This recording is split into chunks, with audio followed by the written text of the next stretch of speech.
Welcome to Arts Alive. We visited Kathleen Buck during her show at the Currants Gallery.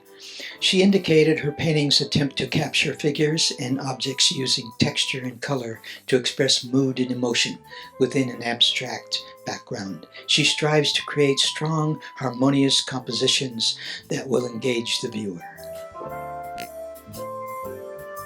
I generally have been doing somewhat figurative work. Then I started doing figurative with an abstract background emerging from it. For this painting, I put down some acrylic medium randomly. Where the medium is, it doesn't take the paint. Where the canvas is, it does, or the paper. So then I started putting, again, a limited palette, putting my colors down and trying to see what was emerging.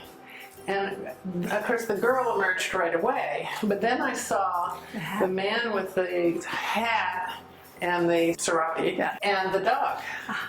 And so I was, oh, there's actually 3 figures emerging from this. And where the product is, light paint, but took it off and refined it a little. But basically, this was a happy accident of figures emerging. You do a lot of back painting and a little bit of painting on the figure, but mostly once you see something, you just bring it out. And I have another one which was starting as a pure abstract, and all of a sudden this guy was there. Oh, okay. And so a man walking down a road with choices of places to go. And it's totally, the figure just comes, it just emerges. Because once you start seeing things, you make it come back more. Okay. So this is one that I had originally done an abstract background and the person just sort of appeared. And I painted it and it was never right. It was, the abstract background was weak. I didn't have a variety of sizes and shapes. I hadn't, okay, that's the other thing you want to do is you want to say, do I want square shapes? Do I want round shapes? Do I want a combination? And you want to go for big, little, and small, all the painterly things you want to plan before you do your abstract. I kept the person and I revised the background. And I think I got it a lot stronger because now I have a variety of sizes. I have a real aim of where I'm going. I know what my composition is. I still have a limited palette, but I think it worked a lot better. And I have recently been playing with total abstract. Took a course and it's really interesting. To do abstracts, you don't just throw paint around. You have to have a concept of either a mood or a feeling of what you want to show. You need a color palette, generally a somewhat limited one of 2 or 3 colors, and maybe with a contrasting one, and then a composition in mind. And you can have 3 or 4 compositions within one painting, but you want to know where you're going before you start.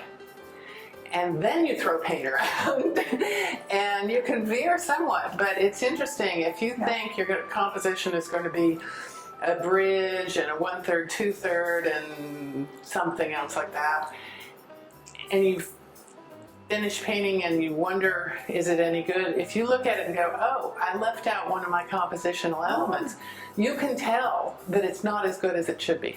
Interesting.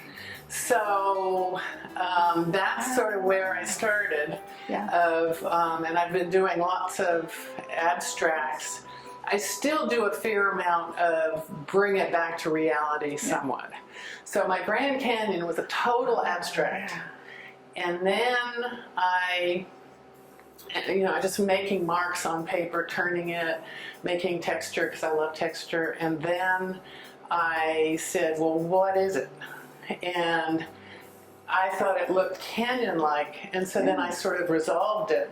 And I think it's a lot more Rocky Canyon-like than had I said, I'm going to paint a Grand Canyon. Yeah. Some of them are realistic. Right. You know, I love hummingbirds.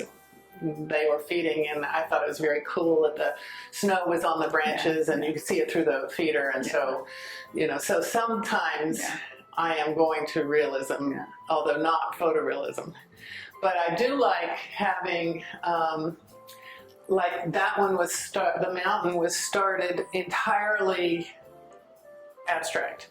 Put paint down, and again, I had an idea of where I was going. That I wanted a 1/3, 2/3 composition, that I had a limited palette, that I wanted to connect in a cruciform. You know, I had all the things I talked about earlier in mind. And basically I started with leftover paint from a different painting. You know, don't want to waste paint, put a little down on something and decide later what it is. But when I was planning the composition, I was looking at the colors I had. Okay, that's my color scheme. And I decided what my composition scheme would be. And I then made it into a mountain, and I like that one. I think it's very mountain-like, but also really loose and juicy and textural, and that's what I'm going for.